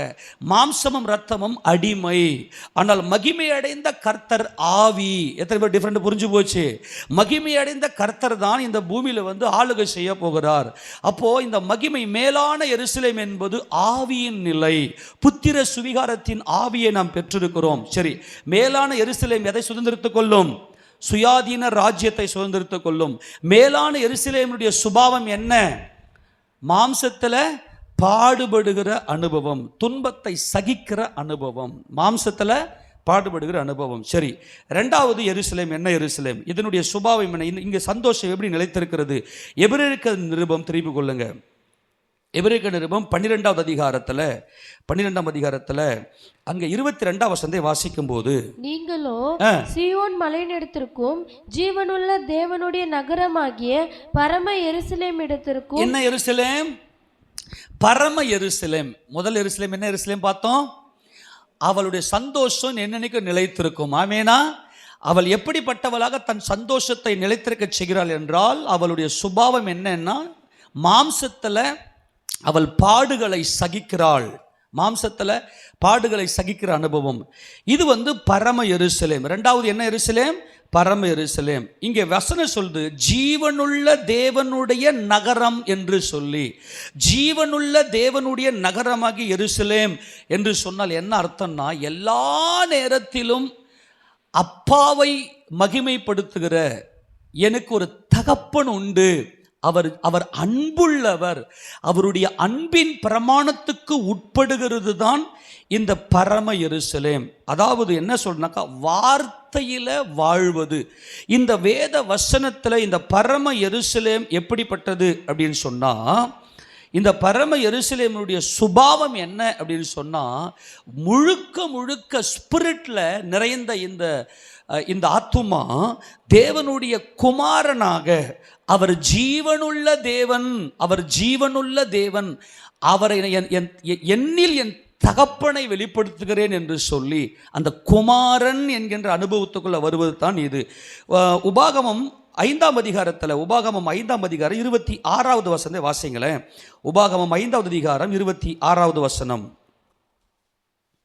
நாங்கள் கேட்டது போல அக்கினி நடுவிலிருந்து பேசுகிற ஜீவனுள்ள தேவனுடைய சத்தத்தை. ஜீவனுள்ள தேவனுடைய சத்தம், தேவன் பேசுகிறார். அந்த சத்தத்துக்கு குமாரன் அப்படி என்ன பண்றாரு? கீழ்ப்படுகிறார். இப்போ நல்லா கவனிக்கணும், இது பரம எருசலேம். பரம எருசலேம் என்று சொன்னால் என்ன அர்த்தம்னா, தேவனுடைய வார்த்தையில வாழுகிற குமாரன் என்பதுதான் சுபாவம். பரம எருசலேமுடைய சுபாவம் என்ன? தேவனுடைய வார்த்தையில வாழுகிற குமாரன். இப்போ இயேசு கிறிஸ்து இந்த பூமியில் வந்து வாழ்ந்தபோது, எல்லாரும் அவரை விட்டு பின்மாற்றத்தில் போன போது, நீங்களும் போய்விட மனதாக இருக்கிறீர்களா என்று கர்த்தர் கேட்டபோது, யோவான் சுவிசேஷம் 6வது அதிகாரம் 68வது வசனத்தில் வாசிக்க பார்க்கலாம். எல்லாம் 67 வாசிக்க பார்க்கலாம். அப்பொழுது இயேசு 12 நோக்கி, நீங்களும் போய்விட மனதாக இருக்கிறீர்களோ என்றார். சீமோன் பேதுரு அவருக்கு பிரதியுத்தரமாக, ஆண்டவரே, யாரிடத்தில் போவோம்? நித்திய ஜீவ வசனங்கள் உம்மிடத்தில் உண்டே. கையவர் தெல்லவராமன் சொல்லாமா? இந்த பரம எருசலேம் என்பது ஜீவனுள்ள தேவனுடைய நகரமாகிய பரம எருசலேம். இந்த பரம எருசலேம் என்கின்ற அனுபவத்துக்குள்ள வரும்போது நாம் என்ன செய்கிறோம்? வசனத்தில் வாழுகிறோம். அப்படி வசனத்தில் நம்ம வாழ்வதற்கான பலனையும் கர்த்தர் நமக்கு கொடுக்கிறார். அப்படி வசனத்தில் நம்ம வாழும்போது நம்முடைய சந்தோஷம் நிலைத்திருக்கும். ஆமேனா? முதல்ல எருசலேம் என்ன எருசலேம்? மேலான எருசலேம். இந்த மேலான எருசலேம் எதை சுதந்திரித்துக் கொள்ளுகிறது? சுயாதீன ராஜ்யத்தை சுதந்திரித்துக் கொள்ளுகிறது. இந்த மேலான எருசலேமுடைய சுபாவம் என்ன? மாம்சத்தில் பாடுபடும் போது, நல்ல கவனிங்க, மாம்சத்தில் பாடுபடணும், நம்முடைய சந்தோஷத்தை நிலைத்திருக்க செய்யணும், எப்போதும் மனமகிழ்ச்சியாக இருக்கணும். அப்போ மாம்சத்தில் பாடுபடும் போது நம்முடைய சந்தோஷம் நிலைத்திருக்கும். இங்கே பரம எருசலேம், இந்த பரம எருசலேமுடைய சுபாவம் என்ன? தேவனுடைய வார்த்தையில் வாழுகிறது, குமாரனுடைய அனுபவம். அப்படி தேவனுடைய வார்த்தையில் நம்ம வாழ்வோமே ஆனால் நம்முடைய சந்தோஷம் நிலைத்திருக்கும், நம்முடைய ஆவியில் என்றென்றைக்கும் மனமகிழ்ச்சி நிலைத்திருக்கும். நம் மேலே இந்த சந்தோஷத்தை கொடுப்பதற்கு தேவன் நமக்கு என்றென்றைக்கும் உண்மை உள்ளவராக இருக்கிறார். தொடர்ந்து வாசிங்களேன். அங்கே சொல்லும்போது, நீர் ஜீவனுள்ள ஆண்டவர் யாரிடத்தில் போவோம்? நித்திய ஜீவ வசனங்கள் உம்மிடத்தில் உண்டு, நீர் ஜீவனுள்ள தேவனுடைய குமாரனாகிய பரம எருசலேம். யாருடைய எருசலேம்? ஜீவனுள்ள தேவனுடைய நகரமாகிய பரம எருசலேம். அப்போ குமாரனை போல வாழுகிற அனுபவம், எல்லா நேரத்திலையும் என் தகப்பனுடைய, என் பிதாவின் வார்த்தைகளை அப்படியே கீழ்ப்படுகிற அனுபவம். நல்லா கவனி, அடிமை எழுத்தை பார்த்து நடிப்பான், சட்டத்துக்கு பயப்படுவான், அவன் சட்டத்துக்கு கீழ்ப்படுகிறான். நல்லா புரிஞ்சு, சட்டத்துக்கு பயந்து கீழ்ப்படுகிறான். ஆனால் குமாரன் எங்க அப்பாவுடைய சித்தம் என்ன, எங்க அப்பா எதில் விரும்ப, அப்பாவை பூரணமாய் அறிந்தவர். ஒரே வார்த்தையில் சொல்லணும், அப்பாவை பூரணமாய் அறிந்தவர், அப்பாவை கனப்படுத்துகிறவர், அப்பாவை மகிமைப்படுத்துகிறவர். அன்பான தேவஜனமே, உங்க வாழ்க்கையில் எங்கேயோ ஒரு இடத்துல உங்கள் மனசுக்குள்ள வலி இருக்குது, சந்தோஷம் குலைந்திருக்கிறது, ஒரு மாதிரி பாரமாக இருக்குது அப்படின்னா, நீங்கள் போய் உட்கார்ந்து, நான் தேவனுடைய வசனத்தில் எங்கேயோ நான் மிஸ் பண்ணியிருக்கிறேன், நான் எங்கேயோ என் தேவ சித்தம் செய்யாமல் என் தேவ சித்தத்துக்கு எதிராக நான் செயல்பட்டிருக்கிறேன், அதனால தான் இன்னைக்கு எனக்குள்ளே என்ன வந்திருக்குன்னா இந்த பாரம் வந்திருக்குது. ஆண்டவரே, நான் எந்த இடத்துல உங்கள் வசனத்தை நான் மீறினேன், எனக்கு உதவி செய்யுங்க ஏசப்பா. நீங்கள் போய் நின்னீங்கன்னா அவர் எந்த இடத்துல வசனத்தை நம்ம மிஸ் பண்ணோமோ அந்த இடத்துல அந்த வசனத்துக்கான விளக்கத்தை கொடுத்து நம்மை மகிமையில வாழ வைப்பார். அப்போ நீர் ஜீவனுள்ள தேவனுடைய குமாரனாகிய கிறிஸ்து என்று நாங்கள் விசுவாசித்து அறிந்தும் இருக்கிறோம் என்று பேதுரு சொல்றாரு. அதே மாதிரி கர்த்தர் அங்கே கைது பண்ணி வைத்திருக்கும் போது அங்கே ஆசாரியன் கேட்பார், அங்கே காய்பா, நீர் தேவனுடைய குமாரன் தானா என்று எனக்கு சொல்லும்படியாய் ஜீவனுள்ள தேவன் போல சத்தியம் பண்றேன் அப்படின்னுவாரு. அப்போ கர்த்தர் சொல்ற, ஆமா, நான் அவருடைய குமாரன் தான். இது பயங்கரமான சத்தியங்கள், பயங்கரமாக உள்ள இருக்கும். ஜீவனுள்ள தேவனுடைய குமாரன், என் தகப்பன் இருக்கிறார் என்பதற்கான ஜீவனே எனக்குள்ள தான் இருக்கிறது. ஒரு ஒரு ஒரு ஒரு ஒரு பையனை பார்க்கும்போது, இந்த பையன் மனம் போன போக்கில் இல்லையே, இவனுக்குள்ள அவங்க அப்பாவுக்கான காரியத்தை ஏதோ செய்கிற மாதிரி இருக்குது, அவங்க அப்பாவுடைய காரியத்தை இவன் செய்கிறானே, அப்படின்னா அவங்க அப்பா இருக்கிறாரு என்பதில் அந்த ஜீவன் அந்த குமாரனுடைய அந்த வாழ்க்கையில் தான் இருக்கிறது. எத்தனை பேர் சந்தோஷமாக இருக்கிறது? அன்பான தேவஜனமே, இந்த பரம எருசலேம் அப்படின்னு வரும்போது அது எங்கள் அப்பாவுடைய நகரம், எங்கள் அப்பாவுடைய சித்தம் என்று சொல்லுகிறார். ஆக பரம எருசலேமினுடைய சுபாவம் தேவனுடைய வார்த்தையில வாழுகிற குமாரன், தேவ சித்தம் செய்கிற குமாரன். வராமன் சொல்லுங்க பார்க்கலாம். அந்த பரம எருசலேமின் சுபாவம் என்ன? தேவ சித்தம் செய்கிற குமாரன். தேவனுடைய வார்த்தை அவர்கிட்ட இருக்கு இல்லையா? ஆமேனா? சரி, இவங்க எங்க போறாங்க? இவங்க எதை சுதந்திரித்துக் கொள்ளுகிறார்கள் என்றால், இதே எபிரேய நிருபத்தில் 12ஆம் அதிகாரத்தில் இவர்கள் எதை சுதந்திரித்துக் கொள்ளுகிறார்கள், இவ எப்படிப்பட்ட ராஜ்யத்தை சுதந்திரித்துக் கொள்ளுகிறார்கள் என்று சொன்னால், 28 வசனம் வாசிங்க. தொடர்ந்து வாசிக்கணும், டைம் இல்லை, ஸ்டடி மாதிரி போயிடும். இது பிரசங்கம், இது வேகமாக வாசிப்பாங்க. 28, ஆதலால் அசைவில்லாத ராஜ்யம், அல்லேலூயா, பரம எருசலேமாகிய நாம் எதை சுதந்திரித்துக் கொள்ளுவோம்? அசைவில்லாத ராஜ்யம். Very good. கர்த்தர் உங்களை ஆசீர்வதிப்பார். அசைவில்லாத ராஜ்யத்தை பெறுகிறவர்களாகிய நாம் பயத்தோடும் பக்தியோடும் தேவனுக்கு பிரியமாய் ஆராதனை செய்யும்படி கிருபையை பற்றி கொள்ள கடவோம். Very good. கர்த்தர் நல்லவர். கர்த்தருடைய பரிசுத்த நாமம் மகிமைப்படுவதாக. நம்முடைய சந்தோஷம், ஆமென் சொல்லுங்க போகலாம், இரட்சண்யத்தின் சந்தோஷம் அது சீயோன் எருசலேமில் மட்டுமே உண்டு. அந்த சந்தோஷமும் அந்த துதியும் தேவன் எப்படி நமக்கு பாதுகாக்கிறார்? மறுபடியும் சொல்லுங்க. முதல் எருசலேம் என்ன எருசலேம்? மேலான எருசலேம். மேலான எருசலேம் எதை சுதந்திரித்துக் கொள்கிறது? எந்த ராஜ்யத்தை சுதந்திரித்துக் கொள்கிறது? சுயாதீன ராஜ்யம். மேலான எருசலேமுடைய சுபாவம் என்ன? மாம்சத்தில் பாடுபடும் போது, நீ மாம்சத்தில் பாடுபட்டுனா உன் மனசுக்குள்ள ஒரு சந்தோஷம் வரும் பாருங்க. ட்ரை பண்ணி பாருங்களேன், ப்ளீஸ் ட்ரை பண்ணி பாருங்களேன். உங்களை பயங்கரமாக துன்புறுத்துவாங்க, உங்களை குத்துவாங்க, அவங்களுக்கு நன்மை செஞ்சு பாருங்களேன். உங்கள் மனசில் சந்தோஷம் அப்படியே உடம்பெல்லாம் அப்படியே ஒரு பயங்கர எனர்ஜி வந்துடும். உங்களை யார் உங்களை துன்பப்படுத்துகிறாங்களோ அவங்களுக்கு நீங்கள் ஜெபம் பண்ணி பாருங்களேன். உங்களுக்கு தீமை நன்மை செஞ்சு பாருங்களேன். நீங்கள் சுயாதீன ராஜ்யத்தை, எங்கள் தேவனை எங்கள் அப்பான்னு சொல்லி அந்த நித்திய ராஜ்யத்தை, அந்த மகிமையின் ராஜ்யத்தை சுதந்திரத்துக்கு தேவன் உங்களுக்கு உதவி செய்வார். ரெண்டாவது எருசலேம் என்ன? எருசலேம் பரம எருசலேம். பரம எருசலேம் எந்த ராஜ்யத்தை சுதந்திரிக்கிறது? அசைவில்லாத ராஜ்யத்தை சுதந்திரிக்கிறது. பரம எருசலேமினுடைய சுபாவம் என்ன? தேவ சித்தத்தின்படி வாழ்கிற குமாரன். ஆமேனா? தேவ சித்தனா அங்கே வார்த்தை வந்துருச்சு. ஆமேனா இல்லையா? தேவ சித்தனா அங்கே தேவனுடைய வார்த்தை வந்துருச்சு. சரி, அடுத்தது. இது ரொம்ப ஸ்பீடாக போகிற இல்லையா? இதெல்லாம் பலமுறை தியானம் பண்ணிட்டோம். ஏன்னா சந்தோஷம் தான் நித்திய ஜீவன். இதை நம்ம பார்த்துட்டோம். ஆமேனா? சந்தோஷம் நீ குலைஞ்சிருச்சு, உன் மனசுக்குள்ளே திகில், பயம், ஏதோ ஒரு வேதனை, சோர்வு, துக்கம் அப்படின்னு இருந்துச்சுன்னா மரணம். அது நம்ம எல்லாரும் தேவனுடைய கிருபையினால் எடுத்துக்கொள்ளப்பட போகிறோம். சபை எடுத்துக்கொள்ளப்பட தேவன் வரப்போகிறார். அது சந்தோஷம்தான். இந்த சந்தோஷம் நிலைத்திருக்க வேண்டும். அதை தான் நம்ம பார்த்து கொண்டிருக்கிறோம். ரொம்ப மிக முக்கியமான சத்தியம். ஏதோ ஒரு கசப்பு, யார் மேலேயோ வைராகியம், யார் மேலேயோ ஒரு போராட்டம், ஏதோ ஒரு தாக்கம் மனசுக்குள்ள இருக்கும். யாரேன்னு குற்றப்பத்தி உட்காந்துருப்ப, அது சாவு. அது ஆனால் எப்பொழுது நாம் இந்த சந்தோஷத்தை நிலைத்திருக்க செய்கிறோம் என்பதை தேவன் இன்றைக்கு நம்மோடு பேசி கொண்டிருக்கிறார். எத்தனை பேர் உணர்றீங்க கர்த்தர் இன்னைக்கு என்னோட பேசுகிறாருன்னு? ஆமேன் சொல்லாமா? நல்லா புரிந்து கொள்ளணும். மாம்சத்தில் பாடுபடலைன்னா உன் சந்தோஷம் போயிடும். வசனத்தின்படி வாழல்னாலும் உன் சந்தோஷம் போயிடும். அடுத்தது இன்னொரு எருசலேமை பார்க்க போகிறோம். வெளிப்படுத்தின விசேஷம் 3வது அதிகாரம் 12வது வசனத்தை வாசிக்கலாம். வேகமாக வாங்க.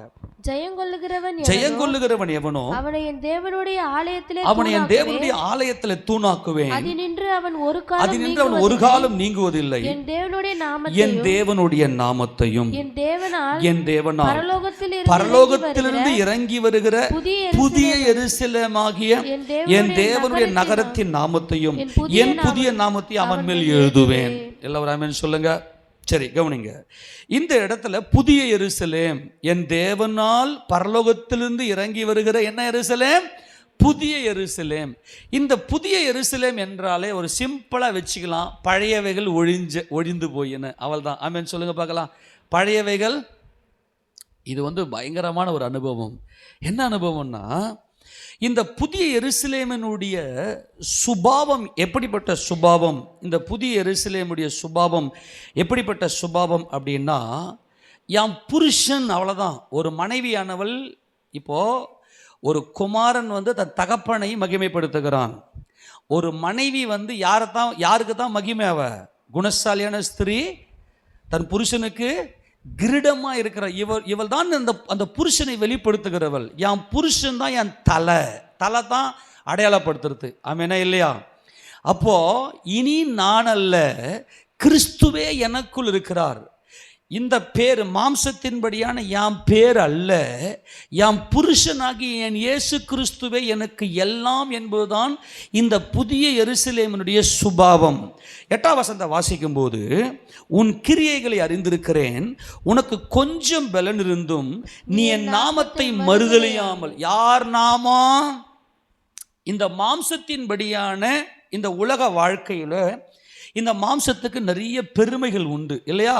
நம்ம என்ன பண்ணியிருக்கோம், எனக்கு சொந்த பந்தங்கள் உண்டு. சில பேரை பார்த்தோன்னா ஃப்ளாஷ்பேக் எடுத்து ஓட்டுவாங்க. இந்த ஃப்ளாஷ்பேக் என்பது தேவனுக்கு எதிரான ஒரு பொல்லாத காரியம். நான் என்று இந்த பூமியில் காண்பிக்கிற ஒரு பொல்லாத ஆவி அது. இன்றைக்கி கூட பார்த்தீங்கன்னாக்கா நிறைய பேர் ஸ்கூலில் என்ன பண்ணாங்களா, பழைய ஸ்கூல் மெட்டு நாங்கள்லாம் மறுபடியும் எங்கள் ஸ்கூலுக்கு நாங்கள் போய் எங்களை புதுப்பிக்கிறோம். இதெல்லாம் இன்றைக்கி நிறைய கேஷுவலாக நடக்குது. இந்த ஃப்ளாஷ்பேக் எடுத்து வைப்பாங்க. இதெல்லாம் இதெல்லாம் உங்கள் தாத்தாடா, இதெல்லாம் உங்கள் சித்தப்பாடா, உங்களுக்கு இந்த பாரம்பரிய கட்டுகள். அதில் என்ன பண்ணணுன்னாக்கா, அது தேவனுக்கு எதிராக சத்துரு இந்த பூமியில், இந்த மண்ணுக்குரிய காரியத்தில் பூமியில் தான் ராஜ்யத்தை நிலைப்படுத்துகிறான். ஆனால் இந்த புதிய எருசலேம் என்பவள் புதிய சிருஷ்டி. ஒருவன் கிறிஸ்துவுக்குள் இருக்கிற அனுபவம். ஒருவன் கிறிஸ்துவுக்குள் இருந்தால் என்ன சொல்லுங்க? புது சிருஷ்டி, புதிய நாமம். இயேசு என்கின்ற நாமத்தை மட்டுமே மகிமைப்படுத்துகிற அனுபவம். ஏன் அம்மா, ஏன் அப்பா, ஏன் அண்ணன் தம்பி, ஏன் அக்கா தங்கச்சி, இதையெல்லாம் வேசித்தனம். டிஃப்ரெண்ட்டாக புரிஞ்சுக்கணும். என் நாமத்தை எப்ப எல்லாம் நம்முடைய மனசு வலிக்கும் தெரியுமா? இந்த ஃப்ளாஷ்பேக், இந்த மாம்சத்துக்குரிய இந்த காரியத்தில் போய் நம்ம என்ன பண்ண லாக் ஆகிட்டு இருப்போம். இது உன்னத அனுபவத்தில் இருக்கிறவங்களுக்கு நான் பேசுறது. இது நீங்கள் புரிஞ்சு கொள்ள முடியுதுங்க, புரிஞ்சு கொள்ளுங்க. என் நாமத்தை மறுதலியாமல் என் வசனத்தை கை கொண்டு, நான் தான் கிறிஸ்துவோட செத்து போயிட்டேனே, இனி எனக்கு எதுவுமே இல்லை என்கின்ற இந்த அனுபவம் தான் இந்த மகிமையான இந்த அனுபவத்துக்குள்ளே தேவன் நம்மை கொண்டு போகிறது. ஆக என் நாமத்தை மறுதலியாமல் என் வசனத்தை கை கொண்டபடினாலே இதோ திறந்த வாசலை உனக்கு முன்பாக வைத்திருக்கிறேன், அதை ஒருவனும் பூட்ட மாட்டான்.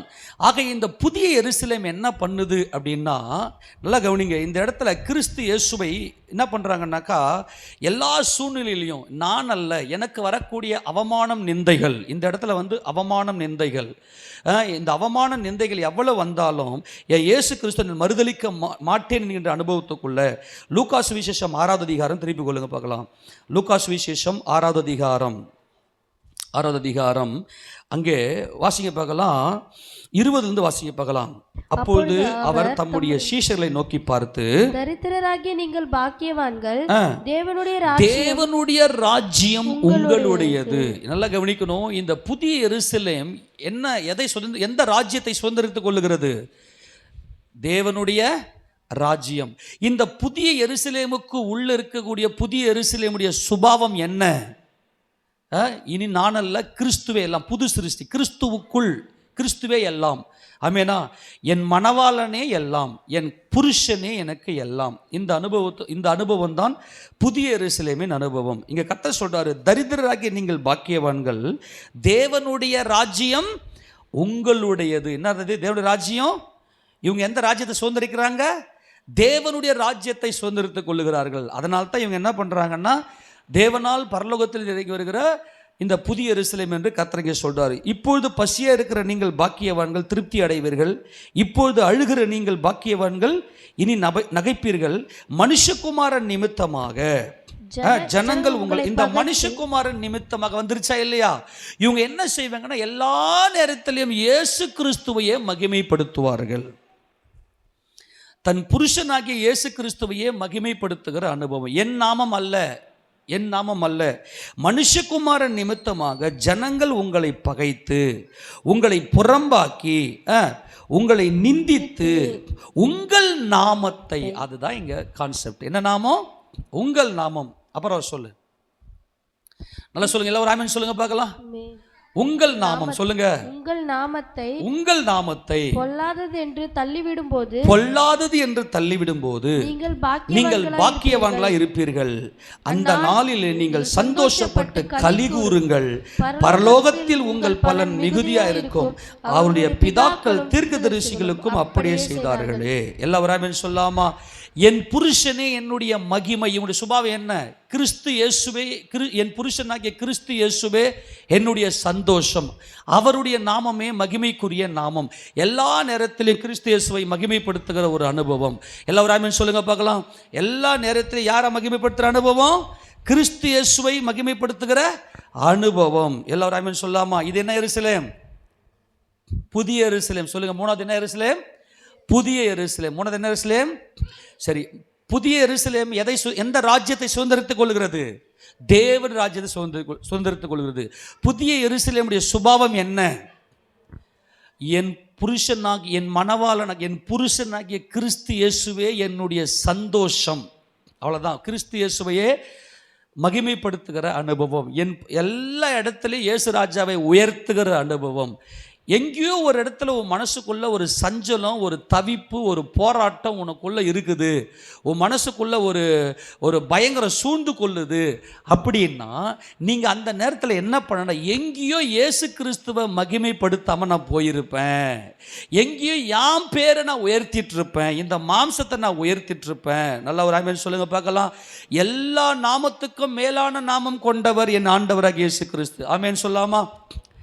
அவர் தேவனுடைய ரூபமாக இருந்தும் தேவனுக்கு சமமாக இருப்பதை கொள்ளையாடின பொருளாக எண்ணாமல் தம்மைத்தாமே வெறுமையாக்கி அடிமையின் ரூபம் எடுத்து மனுஷர் சாயலானார்.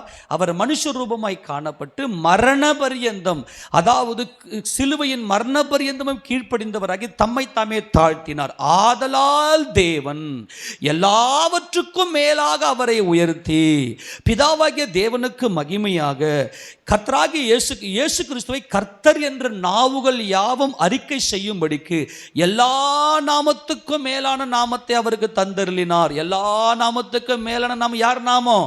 இயேசு கிறிஸ்துவின் நாமம். அவர் என்னுடைய புருஷன், அவர் என்னுடைய மணவாளன், எனக்காக யாவையும் செய்து முடித்தவர். அப்ப இயேசு கிறிஸ்துவின் நிமித்தம் அவமானம் நிந்தையை சகித்து எல்லா இடத்துலையும் அவர் நாமத்தையே மகிமைப்படுத்தணும். அப்ப எங்கேயோ ஒரு இடத்துல நமக்கு மனசுல வலி ஏற்படுது அப்படின்னா என்ன அர்த்தம்னா, நம்முடைய பேரை யாரோ நிந்திச்சிருப்பாங்க, நமக்கு புருன்னு கோவம் வந்துட்டு இருக்கும். அப்போ என்ன பண்ணா, உட்காந்து ஆண்டவரே நான் ஒன்றும் இல்லையே, என் புருஷனாகி இயேசு கிறிஸ்து தானே எல்லா நாமத்துக்கும் மேலான நாமம் கொண்டவர். அப்போ அந்த நாமத்தை, என் நாமத்தை மறுதலையாமல் என் வசனத்தை கைக்கொ, நான் அல்ல, இனி நான் அல்ல, கிறிஸ்துவே எனக்குள் அவர் வாசமாக இருக்கிறார், கிறிஸ்துவே எனக்குள் வாசமாக இருக்கிறார் என்று தன்னுடைய புருஷனை வெளிப்படுத்துகிற. ஒரு மனைவி வந்து தன் புருஷனை மீறி எதனா பண்ணுவாளா? இல்லையா? தன் புருஷனையே, தன்னுடைய புருஷனுடைய சித்தத்தையே செய்கிறவள் அவதான் தலை தானே எல்லாத்தையும் சிந்திக்குது. அதுதான் புதிய எருசலேம். இந்த புதிய எருசலேமுடைய மகிமையை நாம் அடைவதற்கு கர்த்தராகிய இயேசு கிறிஸ்துவே என்னுடைய மணவாளனா, என்னுடைய புருஷனா இருக்கிறார் என்கின்ற சுபாவத்தை உடையவள், எல்லா நேரத்திலையும் கிறிஸ்துவை மகிமைப்படுத்துகிறவள். இந்த ஊர் என்ன சொல்லும், இந்த உலகம் என்ன சொல்லும், ஐயோ என் சொந்த பந்தம் எல்லாம் என்ன சொல்லும், அதெல்லாம் இல்லை, என் கிறிஸ்துவுக்கு எது பிரியமோ அதையே நான் செய்கிறேன். இந்த அனுபவத்துக்குள்ள நம்ம இருந்தோம்னாக்கா கர்த்தர் சீயோனையும் எருசலேமையும் அவர் கட்டுகிறார். இந்த சந்தோஷத்தை யாருமே எடுத்து போட முடியாது. சந்தோஷம்தான் நித்திய ஜீவன். ஆக இதை நல்லா புரிந்து கொள்ள வேண்டும். 4வது எருசலேம், கடைசியான எருசலேம் வாசித்து நம்ம முடிக்க போகிறோம். வெளிப்படுத்தின விசேஷத்தில் 21ஆம் அதிகாரம் 10வது வசனத்தை வாசிக்கும் போது, பெரிதும் உயரமுமான ஒரு பர்வதத்தின் மேல் என்னை ஆவியில் கொண்டு போய் தேவனுடைய மகிமையை அடைந்த எருசலேம். மகிமையின் எருசலேம். இது என்ன எருசலேம்? மகிமையின் எருசலேம். இந்த மகிமையின் எருசலேம் எப்படிப்பட்டதாக இருக்கிறது, இதனுடைய சுபாவம் என்ன அப்படின்னு பார்த்தீங்கன்னா வாசிக்க பார்க்கலாம். 21:1 வாசிக்க பார்க்கலாம். பின்பு நான் புதிய வானத்தையும் புதிய பூமியும் கண்டேன். முந்தின வானமும் முந்தின பூமியும் ஒழிந்து போயின, சமுத்திரமும் இல்லாமற் போயிற்று. யோவானாகிய நான் புதிய எருசலேமாகிய, இந்த புதிய எருசலேமாகிய என்பது தன்னுடைய மணவாளனுக்கு, தன்னுடைய புருஷனுக்கு உத்தமையா இருந்தவள். இந்த புதிய எருசலேமாகிய பரிசுத்த நகரத்தை தேவனிடத்தினின்று பரலோகத்தை விட்டு இறங்கி வர கண்டேன். அது தன் புருஷனுக்காக அலங்கரிக்கப்பட்ட மணவாட்டியை போல ஆயத்தமாக்கப்பட்டிருந்தது. நல்லா கவனிங்க. இந்த மகிமையின் எருசலேமினுடைய சுபாவம் என்ன அப்படின்னா அலங்காரம். இவள் வஸ்திரத்தை தரித்து, அலங்கார வஸ்திரத்தை தரித்துக் கொள்கிறாள். இவளுக்குள்ள துதி உண்டாகிறது. பரிசுத்த அலங்காரத்துடனே கர்த்தரை தொழுது. இந்த அலங்காரம் என்பது துதி இருக்கிறது. இந்த துதிதான் சீயோனின் மகிமை. இந்த எருசலேமின் சந்தோஷம் இருந்தால்தான் சீயோனின் துதி நமக்குள்ளே உண்டாகும். அன்பானவர்களே, இந்த அலங்காரம் என்பது 96வது சங்கீதம் 6வது வசனத்தை வாசிக்கலாம். 96வது சங்கீதம் 6வது வசனம் வாசி. 9வது வசனம். பரிசுத்த அலங்காரத்துடனே கர்த்தரை தொழுது கொள்ளுங்கள். அலங்காரம் என்பது என்னதுங்க? பரிசுத்த அலங்காரம் என்பது துதி உண்டாகிறது. தொழுது கொள்ளுங்கள். பூலோகத்தரை நீங்கள் யாவரும் அவருக்கு முன்பாக நடுங்குங்கள். அடுத்தது பார்த்தீங்கன்னா 29வது சங்கீதம் 1வது வசனத்தை வாசிக்கலாம். 29வது சங்கீதம் 1வது வசனம். பலவான்களின் புத்திரரே, ஆ, கர்த்தருக்கு மகிமையும் கர்த்தருக்கு மகிமையும் வல்லமையும் செலுத்துங்கள், கர்த்தருக்கே கர்த்தருக்கே அதை செலுத்துங்கள், கர்த்தருடைய நாமத்துக்குரிய மகிமை அவருக்கு செலுத்துங்கள், பரிசுத்த அலங்காரத்துடனே கர்த்தரை தொழுது கொள்ளுங்கள். ஆக இந்த தொழுகை, இந்த அலங்காரமாகிய துதி, அலங்காரமாகிய பரிசுத்த அலங்காரமாகிய துதிதான் இவளுடைய சுபாவம். நல்லா எப்பொழுதுமே தேவனை, கிறிஸ்து இயேசுவினுடைய மகிமையை நோக்கி பார்த்தா தான் அந்த துதி உண்டாகும். அவர் சகல துதிகன மகிமைக்கு பாத்திரர். அவருடைய பிதாவாகிய தேவனுடைய சிங்காசனத்தின் வலது பாரசத்தில் உட்கார்ந்திருக்கிற அந்த மகிமையை நோக்கி பார்க்கறது தான் இந்த மகிமையின் எருசலேமினுடைய அந்த ஒரு அலங்காரமாக இருக்கிறது, சுபாவமாக இருக்கிறது.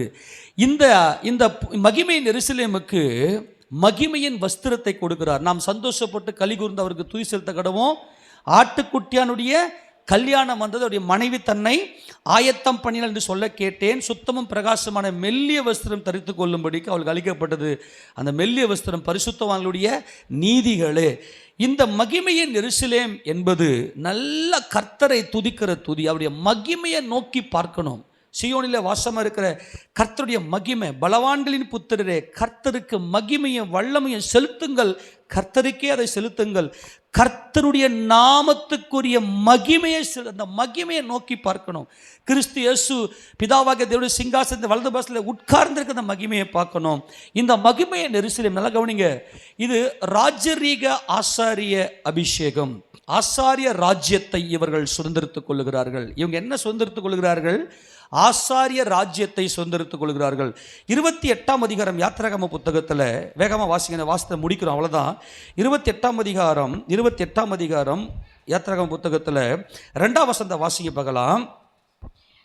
உன் சகோதரனாகிய ஆரோனுக்கு மகிமையும் அலங்காரமாய் இருக்கும் பொருட்டு பரிசுத்த வஸ்திரங்களை உண்டு பண்ணுங்க. தேவன் கொடுக்கிற வஸ்திரம், இந்த மகிமையின் வஸ்திரம் தான் என்ன பண்ண, ஆசாரிய ராஜ்யத்தை சுதந்திரித்துக் கொள்ளுகிறார்கள். நித்திய காலமாய் ஆசாரிய ராஜ்யத்தை அவர்கள் சுதந்திரித்துக் கொள்ளுகிறார்கள். இந்த வஸ்திரத்தை தேவன் கொடுக்கிறார். மகிமை அடைந்து விடுகிறது.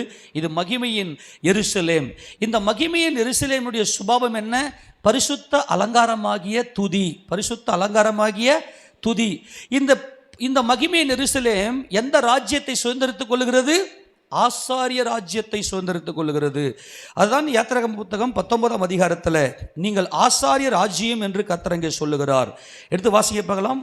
19ஆம் அதிகாரத்தில் 5ஆம் வசனம் வாசிக்க பார்க்கலாம். 5-6.